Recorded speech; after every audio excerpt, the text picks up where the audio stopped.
Welcome students, welcome learners. मैं आप सभी का बहुत बहुत स्वागत करता हूँ।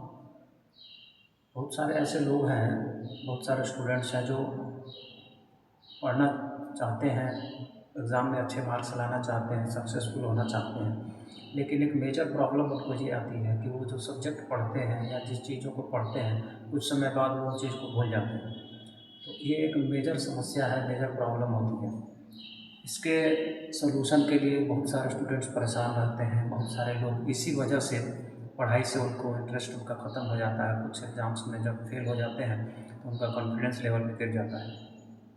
तो कुछ मैं दो चार आपको बातें बताऊंगा। आपने बहुत सारे वीडियोज़ भी देखे होंगे, रिसर्च भी किया होगा इस टॉपिक पर, लेकिन क्या होता है कि सबसे बड़ी बात यह है कि हमारा जो ब्रेन है वो चीज़ों को कैच करने की उसकी एक अपनी स्ट्रेटजी है, अपना एक तरीका है। तो आपको याद करना है, चीज़ों को याद रखना है। उसके लिए क्या करना है कि सबसे पहली बात आपने क्या करना है, एग्ज़ाम के लिए अगर आप तैयारी कर रहे हो तो एग्ज़ाम में क्या होता है कि जो बुक्स में जो चैप्टर दिया होता है, एग्ज़ाम में क्वेश्चंस उसी चैप्टर से आते हैं, मतलब आउट ऑफ सिलेबस क्वेश्चंस आते नहीं हैं। तो आप क्या करेंगे कि सक्सेस के लिए आपने क्या करना है कि सबसे पहले उसके जो क्वेश्चंस हैं, जो एग्ज़ाम जो बुक में आपके क्वेश्चन हैं, क्वेश्चन सेट्स को सॉल्व करना शुरू कीजिए। क्वेश्चंस जो होते हैं उनके या तो फिल इन द ब्लैंक्स है या क्वेश्चंस आपको पूरे लिखने वाले डिस्क्रिप्शन बेस्ड हैं जिसमें आपको पूरा आंसर लिखना है।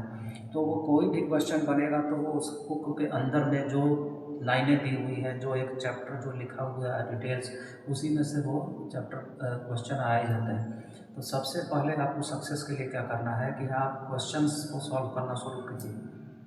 उसके बाद सेकंड काम क्या करना है, क्वेश्चंस को बार बार प्रैक्टिस कीजिए और बुक को सर्च कीजिए, क्वेश्चंस कहाँ से आए हैं उनको चैप्टर को अंडरलाइन कीजिए उसमें से कि यहाँ से क्वेश्चन आए, और क्वेश्चंस को जितना ज़्यादा आप सॉल्व करेंगे तो वो चीज़ आपके कमांड में कम समय में आ जाएगी। ज़्यादा पढ़ने की बजाय अगर आप क्वेश्चंस को कमांड कर लेते हैं, प्रैक्टिस कर लेते हैं, तो क्या होगा कि वो आपकी प्रैक्टिस हो जाएगी और वो आपके कवर में हो जाएगा। उसके बाद क्या करना है, सेकंड चीज़ है कि जब आप पढ़ते हो तो थोड़े थोड़े गैप दे करके पढ़ना है। यानी आपने एक थोड़ा सा एक टॉपिक पढ़ा, एक पैराग्राफ या दो पैराग्राफ को पढ़ा, फिर आपने 2 मिनट 5 मिनट का गैप ले लेना है और बैठ कर के शांत ऐसे बैठ जाना है और आपने अपने दिमाग से पूछना है कि अभी मैंने क्या पढ़ा था।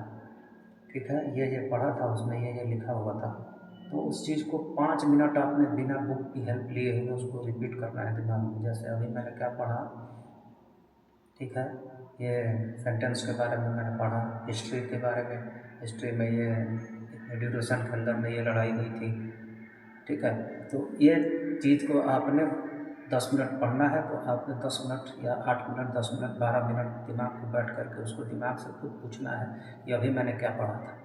इस तरीके से 10-10 मिनट का गैप करके आपने एक चैप्टर को अगर कंप्लीट करना है तो 10-10 मिनट पढ़ने के बाद गैप कीजिए, फिर दिमाग से पूछिए, फिर गैप कीजिए, फिर दिमाग से पूछिए। ठीक है, बहुत सारे लोग ये सजेस्ट करते हैं कि आप सुबह पढ़ो, आप इस समय में पढ़ो।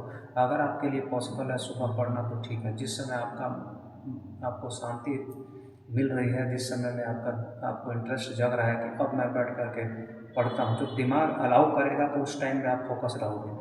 अगर आप ये माइंडसेट बना लेते हो कि आपने सुबह उठना ही है, उस समय में आपका एनवायरनमेंट जो है वो चीज़ें आपको सपोर्ट नहीं कर रही है, आपका ब्रेन उस समय अलाउ नहीं कर रहा है, तो बेहतर है कि आप उस समय में मेडिटेशन करो, कुछ एक्सरसाइज करो, फिजिकल एक्सरसाइज करो, पढ़ो उसी समय जब आपका दिमाग बोलता है कि अब मैं थोड़ा सा पढ़ता हूँ, 5 मिनट के लिए दिमाग लगाता हूँ और उसको कैच करके फिर दिमाग को रिकॉल करूँगा। आप चाय पी रहे हो उस समय भी उस चीज़ को रिपीट करो, अभी मैंने क्या पढ़ा था, इसका आंसर क्या था। ठीक है, जैसे जितना ज़्यादा आप रिकॉल करोगे, दिमाग को अंदर में रिपीट करोगे, उतनी वो चीज़ पक्की हो जाएगी आपकी। ठीक है, तो अगली वीडियो में मैं आपको कुछ और भी चीज़ें बताऊँगा। Thank you very much.